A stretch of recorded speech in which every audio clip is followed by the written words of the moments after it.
Doctor Mohan Prasad college में हिंदी के professor थे।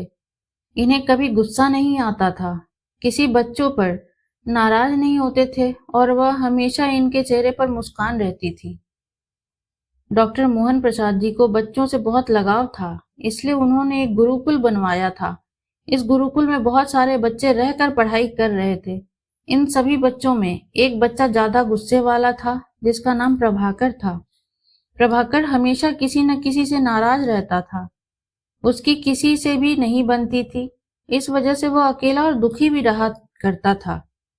प्रभाकर यह देखकर हमेशा हैरान रहता था कि उसके गुरु डॉक्टर मोहन प्रसाद जी को कभी गुस्सा नहीं आता, किसी पर नाराज नहीं होते और हमेशा उनके चेहरे पर मुस्कान रहती थी। एक दिन प्रभाकर अपने गुरु के पास गया और उनसे हाथ जोड़कर पूछा, गुरु जी, आप कैसे इतना मधुर व्यवहार सबसे बनाए रख सकते हैं? इसका रहस्य क्या है, मुझे भी बताइए। गुरुजी गंभीर हुए और प्रभाकर से बोले, मेरा रहस्य तो मैं नहीं बताऊंगा, लेकिन तुम्हारा एक रहस्य मुझे पता है। अगर तुम चाहो तो मैं तुम्हें बता सकता हूँ। प्रभाकर ने आश्चर्य से पूछा, मेरा रहस्य? बताइए, मैं जानना चाहता हूँ। गुरुजी ने कहा, तुम्हारे पास अब जीवन जीने के लिए 21 दिन शेष बचे हैं। उसे गुरु के मुंह से ऐसी बात सुनकर बड़ा आघात लगा। अगर किसी और के मुंह से यह बात सुनी होती तो उसे मजाक समझकर टाल देता, लेकिन खुद उसके गुरु ने यह बात कही थी, इसलिए उसको यह बात माननी ही थी। प्रभाकर ने गुरु जी को प्रणाम किया और वहां से चला गया। अगले दिन से ही प्रभाकर बिल्कुल बदल सा गया। सबसे अच्छे से बात करने लगा।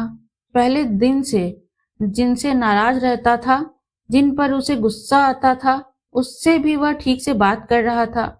अगर कोई पलट के उसे कुछ बोल दे भी देता तो भी उससे माफी मांग रहा था। उसने इन 21 दिन में उन सभी से माफी मांगी जिनका कभी उसने दिल दुखाया था। देखते ही देखते 21 दिन बीत गए। प्रभाकर ने सोचा, अब उसका आखिरी समय आ गया है, तो क्यों ना आखिरी बार गुरु जी का आशीर्वाद ले लिया जाए।